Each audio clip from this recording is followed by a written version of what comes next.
Baspa supremo Mayawati ने जो बैठक बुलाई थी वो अब समाप्त हो चुकी है। लोकसभा चुनाव की तैयारियों के मद्देनजर बैठक को काफी अहम माना जा रहा है।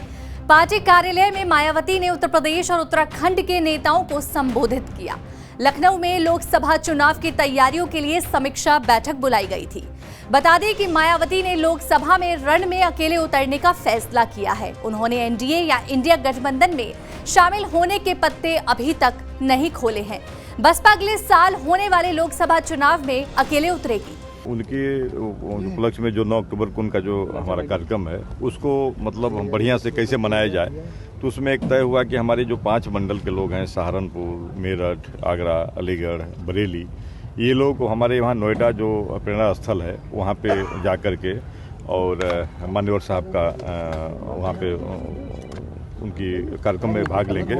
और 3 मंडल के जो लोग हैं, अयोध्या, लखनऊ, कानपुर, इन मंडलों के लोग यहाँ लखनऊ आएंगे और बाकी 10 मंडल के लोग अपने अपने मंडलों पे मान्यवर साहब का वो मनाएंगे।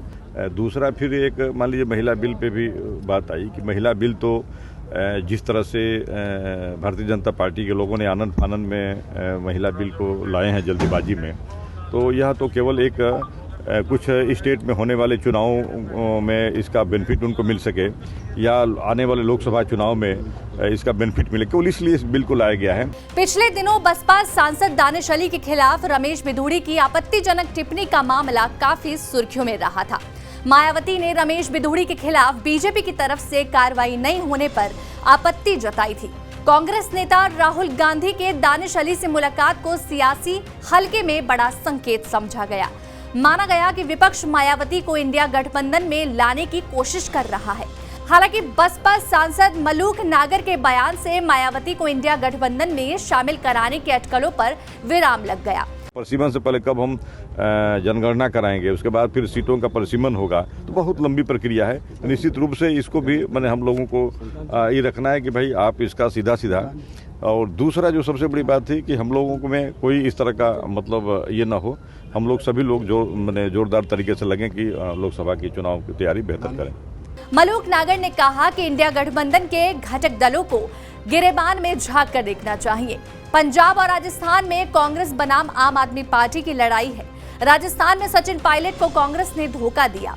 बसपा नेता ने यहां तक दावा कर दिया कि लोकसभा चुनाव आते आते इंडिया गठबंधन का वजूद खत्म हो जाएगा। सियासी घटनाक्रम के बीच लोगों की नजर आज की बैठक पर थी। लोकसभा चुनाव की तैयारियों पर बुलाई गई समीक्षा बैठक मायावती में नेताओं और कार्यकर्ताओं को क्या नसीहत, चलिए जानते हैं। सबसे पहले काशीराम के 17वें परिनिर्माण दिवस के संबंध में तैयार हुई रूपरेखा पर चर्चा हुई। इस बैठक में पश्चिमी उत्तर प्रदेश के मंडल नोएडा में पहुंच जाने का निर्णय लिया गया, जहां परिनिर्माण दिवस के आयोजन की योजना है। इसके साथ ही लखनऊ मंडल और उसके आसपास के मंडल लखनऊ में भी परिनिर्माण दिवस का आयोजन किया जाएगा। इस अवसर पर पूर्वांचल के मंडल पदाधिकारी भी मंडल मुख्यालय पर मनाएंगे और इस महत्वपूर्ण दिन का समर्थन देंगे। परिनिर्माण दिवस के कार्यक्रम के दौरान कई कार्यक्रम स्थगित रहेंगे, जिनमें सेक्टर में चल रहे कार्यक्रम भी शामिल हैं।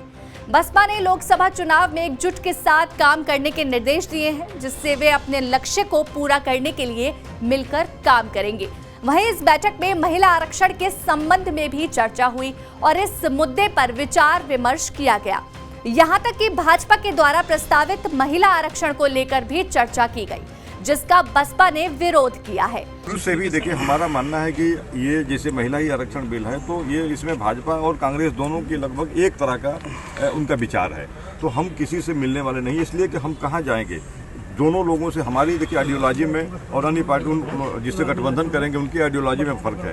तो हम अपने भाई यह बहुजन समाज पार्टी एक साथ एक मिशन भी है, तो हम इसमें किसी से गठबंधन करते हैं तो उस हो सकता है हम अपने लोगों को जो लाभ देना चाहते हो उस गठबंधन में शामिल होकर न दे पाएं, इसलिए हम गठबंधन से बाहर हैं, हम खुद अकेले चुनाव लड़ेंगे। उमाशंकर सिंह ने इस चुनावी दांवपेच के रूप में देखा है, जबकि उनका कहना है कि भाजपा का महिला आरक्षण सिर्फ छलावा है।